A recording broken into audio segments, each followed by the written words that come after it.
Good morning. I'd like to call the May 8th, 2019 Planning and Zoning Commission meeting to order. If you would, please join me in the Pledge of Allegiance.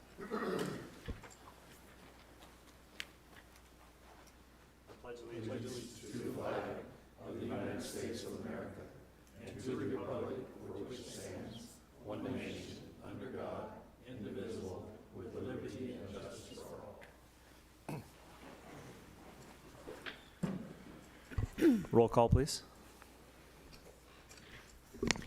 Commissioner Abbott? Here. Commissioner Morse? Here. Commissioner Walker? Here. Commissioner Beller? Here. Commissioner Kelly? Present. Commissioner Meal? Here.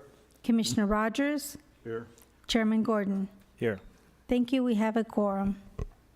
Thank you. Now for an automated message. Anyone who has not signed in, please do so at the table located in the lobby. Should anyone wish to speak, please complete a request to speak form, which is also located on the lobby table next to the sign-in sheet. A request to speak form must be completed for each item you would like to speak on.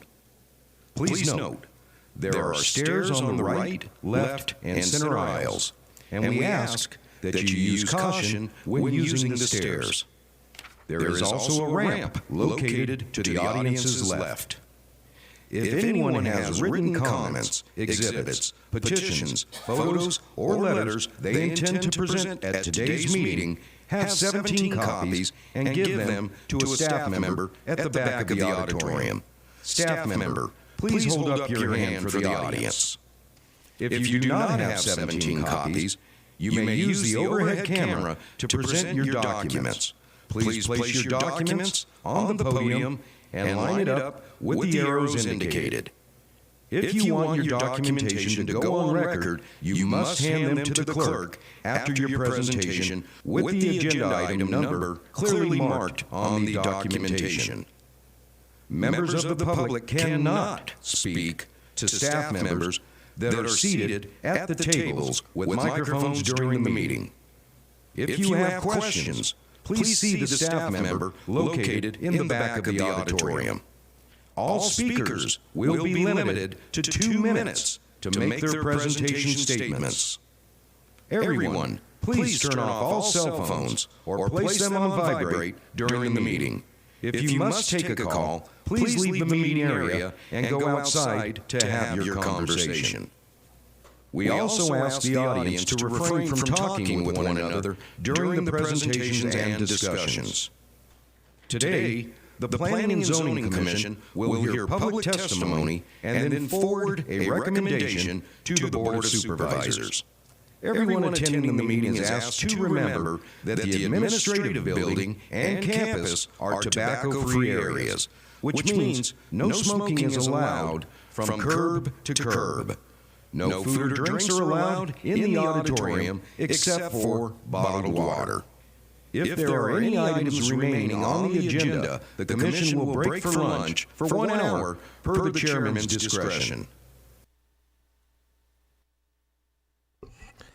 Today, the Planning and Zoning Commission will hear public testimony and then forward a recommendation to the Board of Supervisors.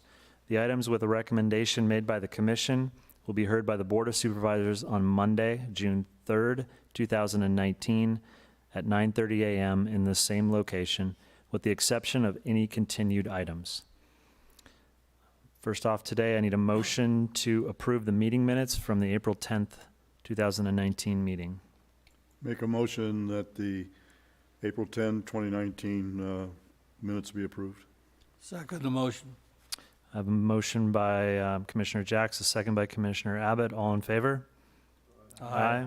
Opposed? Motion carries. Next on the agenda, a call to the public. If there's anybody in the public that would wishes to address the commission this morning, please come forward. Seeing none, I'll close the call to the public. Our first item today is the election of a new vice chair for the commission. I will open it up to nominations or discussion.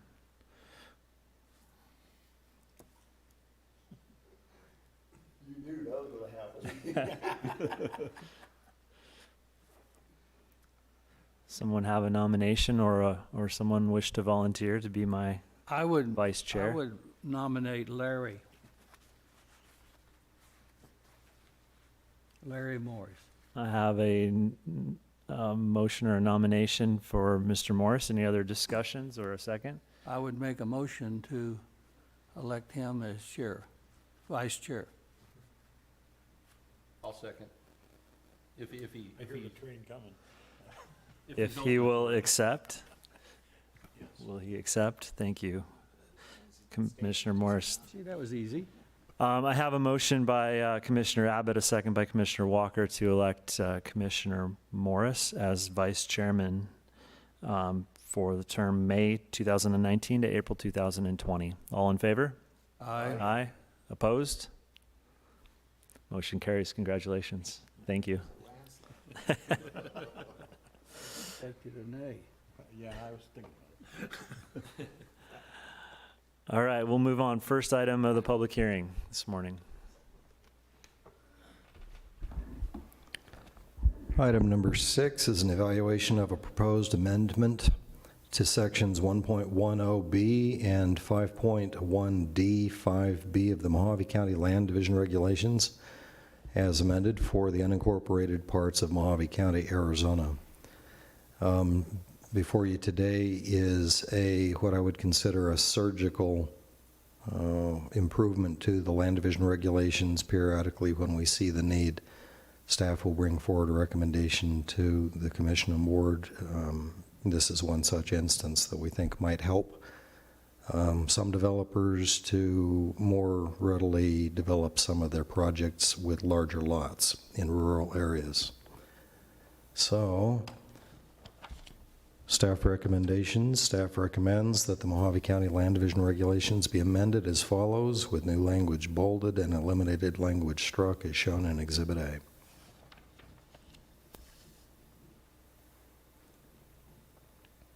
All right, thank you. The applicant for this is the county, correct? Correct. I do have one member of the public that signed up to speak on this item, Audrey Kennick. If you would, please come to the podium and state your name and address for the record. Good morning, my name is Audrey Kennick. I reside at 617 Ashbrook Drive, Las Vegas, Nevada, 89145. Thank you. Go ahead.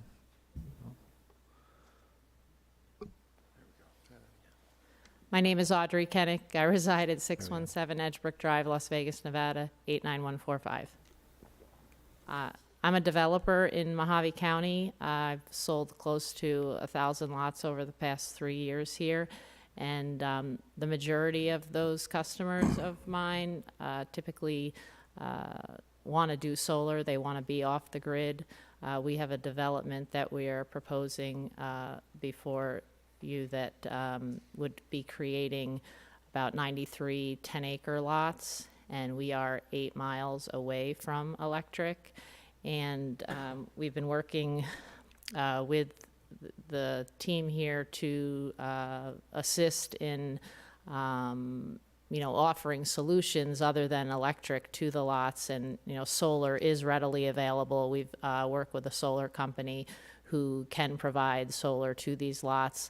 One of the concerns that I heard that Gene Bishop mentioned, that they didn't want to be the first county to not have developers bring 10-acre electric to 10-acre lots. So we did some research, and there are other counties in the surrounding area that do not require electric being brought to 10-acre lots. So I personally did speak with several of these counties. Coconino County, you are allowed to do 10-acre lots there, and no electric is required. Also, I spoke with Navajo County. They don't have any requirement for electric to 10-acre lots. Yavapai County, you don't have to bring electric to 10-acre lots. You can use solar or turbine. Graham County, they told me they were more concerned with the septic systems than they were what type of power was being used out there. We've also reached out to other counties. They just were, playing phone tag, going back and forth. Kathy Tackett Hicks is working with me on this development. Do you want to? Yeah. So if you have any questions for me, I know I'm probably running close to 2 minutes.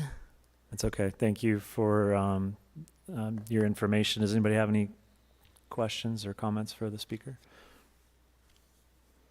Thank you. Okay, thank you.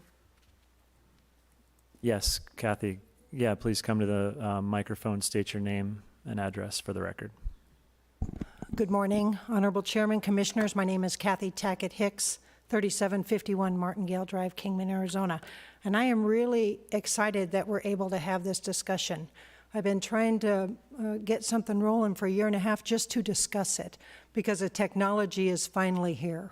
When Audrey had her subdivision and her property, it's 1,100 acres, and she laid it out for 5-acre lots. And there was 189 lots, and she did 189 perk tests. And she did all of these things in preparation for the preliminary plat, which has actually been ready to submit for several months now. Part of the hiccup was the power extension. And when you bring out power, in this case, like 7.5, 8 miles, they charge you extra because of the length, because no one will be hooking onto it, and all of these things. And we discussed, are we ready right now? Is Mojave County ready to use some of the technology available? And it's been available for a while. And so this is a great discussion. She and I spoke very frankly about it, and I was on the General Planning Committee, 20 years ago or something, that set up the 5-acre lots. You had to extend power. I firmly believed in that because it was an extension of the infrastructure to keep growing. But 20 years ago is a lot different than now.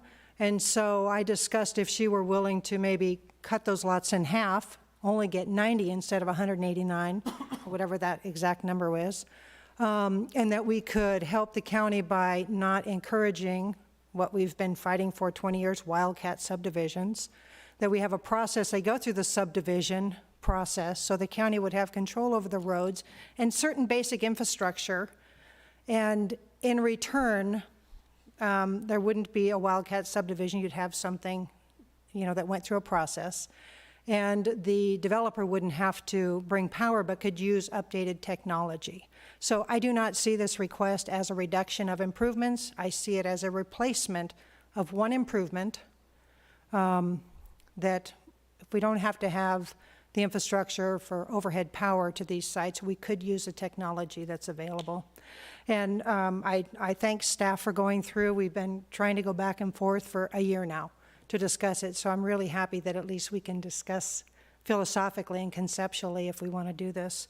And I don't have a copy of what you referenced, Carl, so I'm assuming, well, I'll get a copy of it and look at it, whatever that is. But anyways, I'm here to answer any questions. I'm happy to help. Thank you for that, Kathy. Appreciate it. I have a question for Kathy. Yeah. Kathy, stay, please. Go ahead, Commissioner Abbott. Having said what you did, I've gone through this and have trouble understanding everything word for word. Is there anything that we're faced with today that we shouldn't, any reason you see we should not approve it? I think that, no, I do not see any reason why you shouldn't approve it, but I think it's a good conversation to say the intent, I know what the intent was 20 years ago, to extend infrastructure. Right. Now, the popular understanding with utility companies, the Corporation Commission, and all these people of renewable is that we don't want to waste that money and those resources on that when we have technology to take care of that. In the county situation, we always used it as an extension of the infrastructure because the county's not in control of anything, and this really was a good way to do it. But it's not required anymore. So we can easily develop a subdivision, and I thought this proposal was a great discussion because we could limit what the county has been concerned about for several years of wildcat subdivisions, maintain a process, and the developers be able to utilize, today's technology. So I see it as a win-win, but I'm just so excited to have the conversation even. Presently, Absolutely. you see the lots that she's talking about Yeah. needing solar or electrical power. In her particular case, that is very mountainous, and so even if we did bring power to the edge of that, I will tell you that I would bet just about everything that that power will not go through that subdivision anyways. Those people will opt for solar, because when it's mountainous, the cost to put, tie downs and everything for power is astronomical, and that becomes, part of the individual lot owner's responsibility. It will never happen. And in her case, she's got 3/4 of a section, and then another section up here, and the power is brought down here. There is no way someone's going to pay for that. You know what I mean? So our intent on 5-acre lot subdivision was at least to get it to the edge. Unisource said, if you're within 300, we'll extend power for free. And so we could kind of ladder this thing and piecemeal it up. This situation with hillside development, I mean, it will never happen. So, I would agree with you. yeah. Thank you. So if that's the pros, are there any cons? Well, yeah, I think, Not to having, are there any cons to solar? no, I think that the discussion on solar has to do with the costs for solar, okay? So there's going to be a cost for solar depending on the needs, and this one is outside, and so the developer's proposing something more like a rural recreational lot. I mean, it's out there. The people want to come out for quiet solitude. She's got a huge market, what they want, so they'll go out there. I don't think there's going to be a lot of homes built there. I see a lot of recreating. I see solar and something that's portable, and they have portable solar units that people can use. I see that as a viable use. I see a waste of resources to bring an overhead power line to the end. That's my personal opinion. I have a question. Go ahead. What's your backup source going to be? If some oddball chance we have a week of cloudy weather? Yeah, there is none. What's the backup source going to be? There's none. I mean, that individual property owner would have to take care of whatever power needs they have. Right now with solar, they have battery backup and other forms, so you can collect the power and preserve it for 24 or 48 hours or whatever that is. That's battery. But it's true. But that situation doesn't change if power has to be brought to the edge. That same requirement, that same situation already exists. So it's not new, or we're not, exacerbating that issue. And I'm sure you're aware of all the hoops, they had to go, all the hoops that had to be jumped through for the solar farm down in Topak.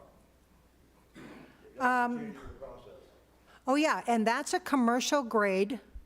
Ours is individual on-site power distribution for each individual home. That's a commercial distribution on a commercial line, which is a different deal, and it's a nightmare in terms of regulatory processing. I am aware of that. Commissioner Jacks? Hi. Calling on your Mojave County experience that you have, do you see this for the whole county works well? We're talking about that one particular situation, which it certainly sounds that it works very well for that. Do you see any drawbacks making this a countywide, which it would be? Well, I think the county has to understand that, yeah, if they do that, it could be used across the county. But I think it also has, and I don't see a problem with it, but there are issues to look at, and one of those is the issue of a 10-acre lot. I think if it were a 5-acre lot like we have right now, that I don't think it would be as wise, to do that. A 10-acre lot, though, is larger. A 10-acre lot says instead of a developer doing a 36-acre, they have a 36-acre piece, and they can break it into 5 lots. If they have a 36-acre piece, maybe 2 of them, and they're limited in lots. So the county, for the first time, has the ability to control some of the subdivision process. In this county, they look at the roads, the drainage, the flood control, they look at the topo, the access, those types of basic things that help protect the county, increase the tax base, and still allow for large lots. So I personally do not see a problem, but I think the county would need to look at it in terms of how it would affect the overall county. I don't see how it would be a problem because I think the technology is here. I didn't see that. It used to say, like, if it's 5 miles out, is that what it still says? Yeah. So the county's saying right now, okay, if it's 5 miles out and you're at least 10 acre size and you go through our subdivision process and we think that utilization of solar is appropriate. And I think that's fine. I mean, whatever the county is comfortable with for that purpose. I don't even know if I answered your question at this point, but it does have to be looked at overall in the county. And some properties are going to be much more benefited by this than others. And hillside development is going to be really benefited. It doesn't matter where, because power is not going to be brought through those areas. It just isn't. When you try to bring power through those areas, Unisource even tags on an extra % of costs because they know they'll never get their money out of it.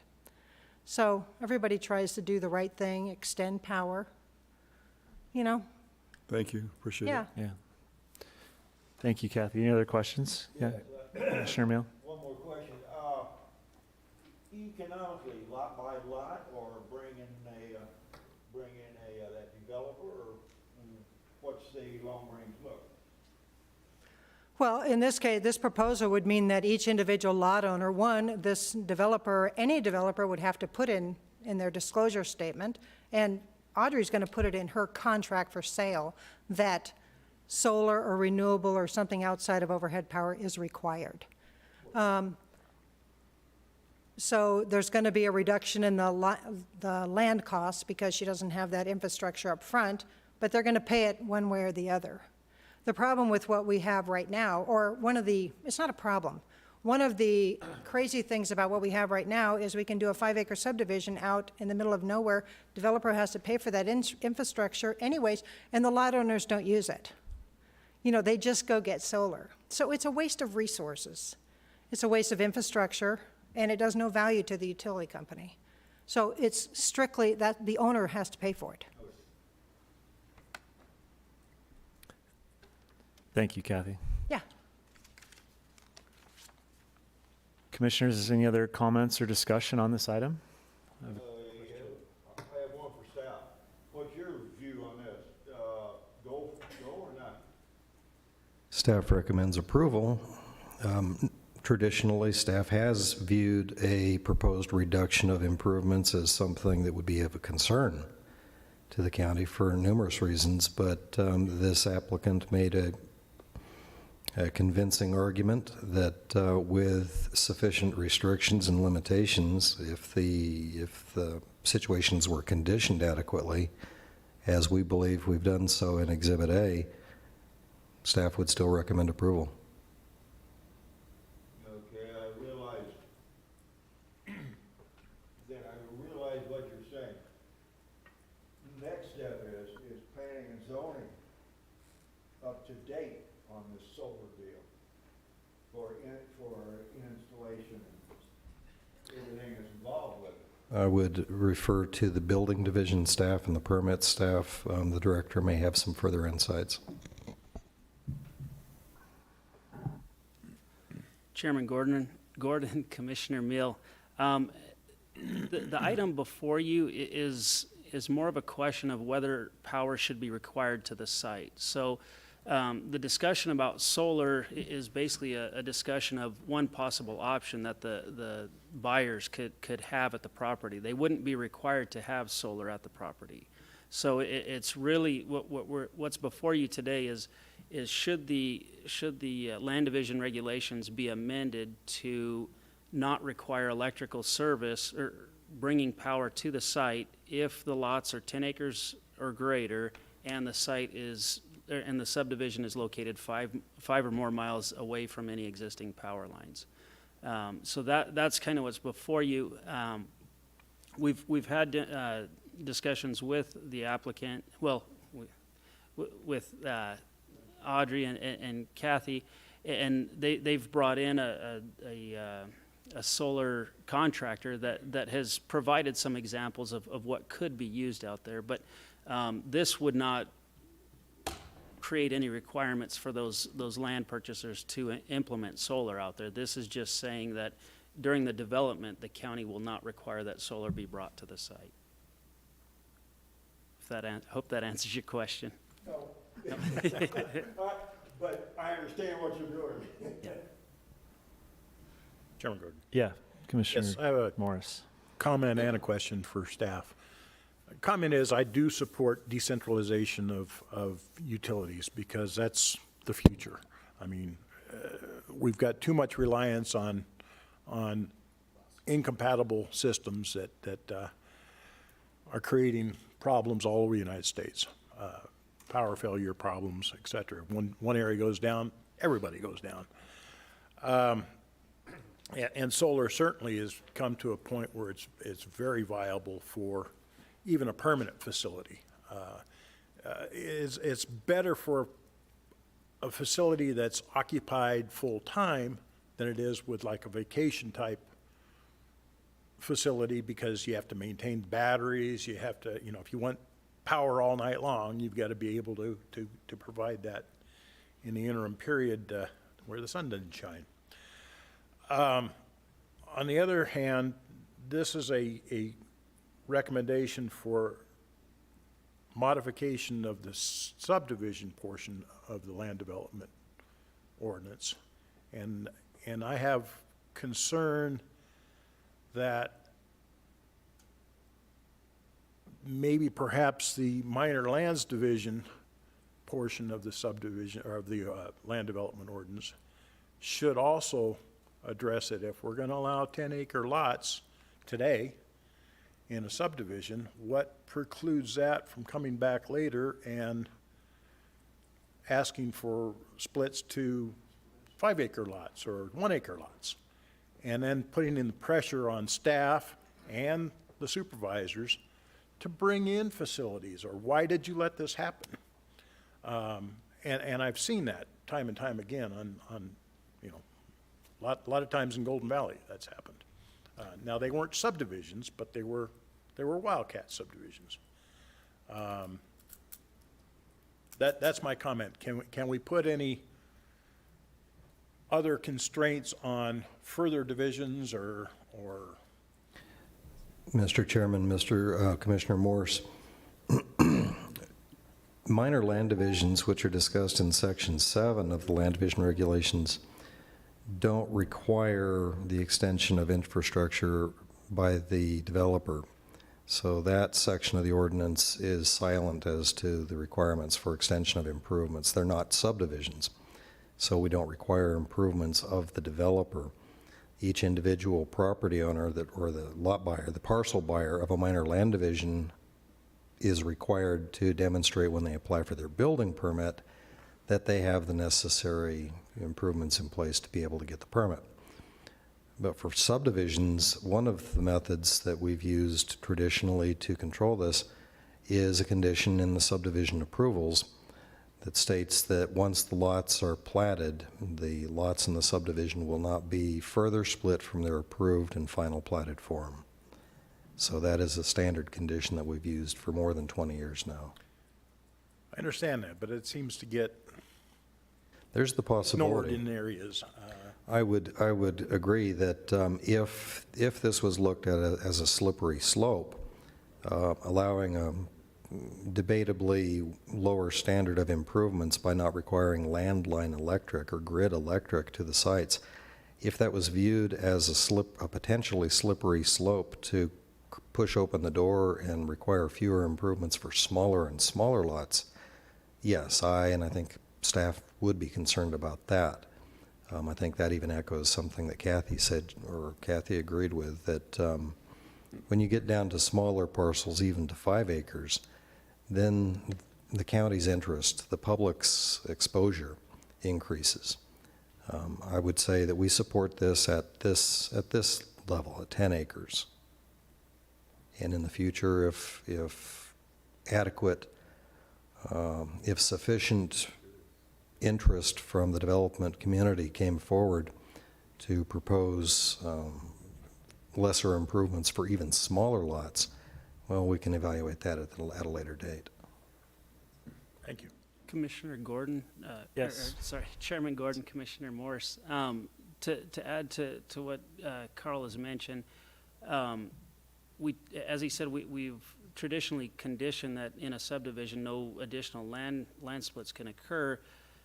It would be difficult to enforce that for subsequent purchasers. So that is a valid concern and something, if somebody buys a 10-acre lot out there, they could easily go record, or, basically deed off a portion of that to somebody else. And you'd have two separate property owners at smaller sizes. So that is a valid concern, and it would be difficult for the county to enforce that on subsequent purchasers. So that is something that should be considered with this. In addition, perhaps just to give a little bit of background on this specific item, as Kathy said, she's worked with staff for some time now in going through, how can we make this work? What kind of options do we have? One other option to changing the land division regulations would be to propose the subdivision with a petition of exception. A petition of exception for improvements. Now, the second part of these amendments that you see discusses an amendment to section 1.10B, which previously any petitions for exception to improvements required, by our ordinance, it required an approval from the Planning and Zoning Commission and from the county engineer before it could come to the Board of Supervisors. Our amendment here removes those conditions so that something like this would not require a recommendation of approval, as is typical for almost all the items that we consider here. Whether you recommend approval or denial, it still goes to the Board of Supervisors. So that portion we are cleaning up in order to allow something like this, requesting a petition of exception for improvements, to still continue to the board, even without a recommendation of approval. So, as far as just to give you the full gamut and the background and all the options, by approving the changes recommended today, they would be able to do this subdivision and move forward, as well as any other similar situations, 5 acres or 5 miles away from power and lots 10 acres or larger. The alternative, if the commission desired not to make this available in all those situations, would be for the applicant to go through a petition of exception process, submit their specific subdivision, and request that petition for exception for that specific improvement. It would come before the commission and then the board. So that would be an alternative to making it blanket across the board for these types of subdivisions and limiting it specifically to that one. Understood. Yes, Commissioner Well, Morris. like you did indicate that it's hard to control a land split by legal description. But what does control that is the zoning. You can create lots, but they're not all compliant. So in order to have one match the other, then the zoning needs to be 10 acres going forth for each of these contemplated subdivision, 10 acres or greater. And that's accurate, and that's a great point. Yes, Commissioner Meal. Question for staff. Maybe I missed it. If I did, I apologize. Zoning. R1, ag, or what? Mr. Chairman, Commissioner Meal, the zoning could be AR10A, it could be another zone, as long as the minimum lot size was 10 acres or greater, and for single-family And single residential family uses. only, right? Correct. So any single-family zoning district, 10 acres or greater, this would apply to. Okay, then where are we gonna take this? It happened at our last meeting with the deal down in Fort Mojave with builder out of the Mountain View Homes. The statement was made, there is a difference between one type of aspect of county rules and regs and, the single family. And trying to avoid that again on a different, subdivision. Mr. Chairman, Commissioner Meal, this proposal would not constrain the type of zoning or the category of zoning. It would only require a 10-acre minimum lot size. Okay, thank you. Other comments, questions of the commission? Personally, I think it's a good direction, personally, for the county to go. Off-grid development, sustainability, things are, I think, as technology improves, as was stated, is going to be a desired thing for the public in the future. And I think the county, and being a rural county, and the resources that we have in this county, from wind to solar to other things, could potentially be a leader in the country in providing the opportunity for off-the-grid type of developments, whether that's an individual lot basis like this, or potentially a whole community that develops off the grid out by itself. So I think the conditions personally that staff and working with the public have put in here with the larger lots and the distance away from existing infrastructure help cover the basis there. And I think at the end of the day, a lot of it comes down to disclosure to the public, and having that on the final plat is a good thing.